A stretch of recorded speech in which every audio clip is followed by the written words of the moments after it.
kalbam, bet vengiam svarbių temų. Nežinom, jos pakeistų viską. Sprendimus atidedam rytoj, kad nereikėtų jų priimt šiandien. Aš supratau, tai ne per konfliktą, ne per vieną blogą vakarą. Tiesiog dingo poreikis stengtis, kai pastangos nieko nekeičia. Tai ne emocijų banga, ne laikinas atšalimas. Tai ilgas procesas, kuris baigėsi suvokimu.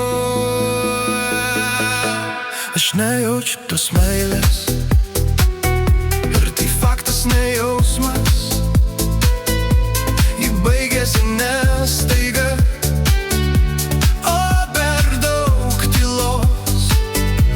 Aš nejaučiu tos meilės, nebandau jos sugrąžint.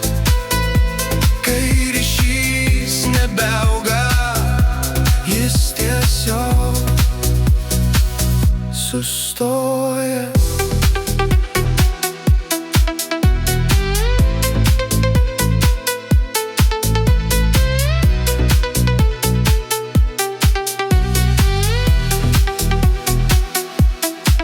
Tu man artimas, bet nebereikalingas. Mūsų kasdienybė tapo neutrali. Nebėra konflikto, bet nėra ir artumo.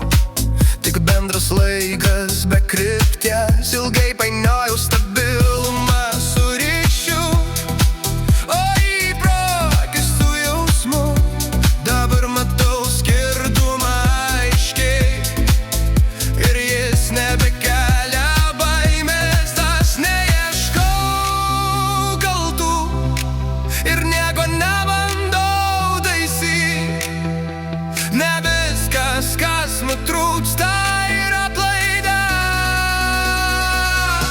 Aš nejaučiu tos meilės, ir tai faktas, ne jausmas.